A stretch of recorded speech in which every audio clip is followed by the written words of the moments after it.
Hi மக்களே, இன்னைக்கு கருவேப்பிலை பொடி பண்ணுறது பார்க்கலாமா? இது வந்து எங்கள் கொல்லையிலேருந்து பறிச்சிட்டு வந்த கருவேப்பிலை. இது நல்லல் காய்ச்சலில் போட்டு இப்போ காய வச்சுருக்கோம்.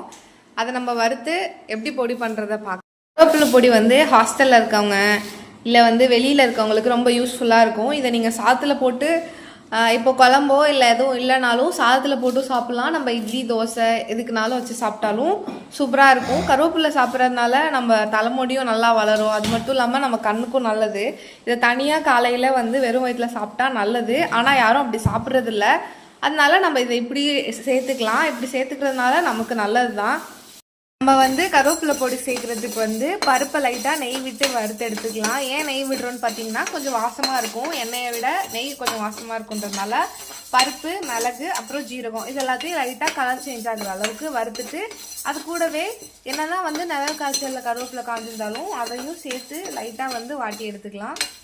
இப்போ வந்து நமக்கு சூப்பரான கருவேப்பிலை பொடி ரெடி ஆகிடுச்சு. இது பார்த்திங்கன்னா நீங்கள் வந்து இதில் பருப்பு போட்டிருக்கிறதுனால பருப்பு பொடி மாதிரி சாதத்தில் நல்லெண்ணெயோ நெய்யோ விட்டு சாப்பிட்லாம். இல்லைனா வந்து நீங்கள் வந்து தோசையிலையும் போட்டு சாப்பிட்லாம். ரெண்டுக்குமே சூப்பராக இருக்கும்.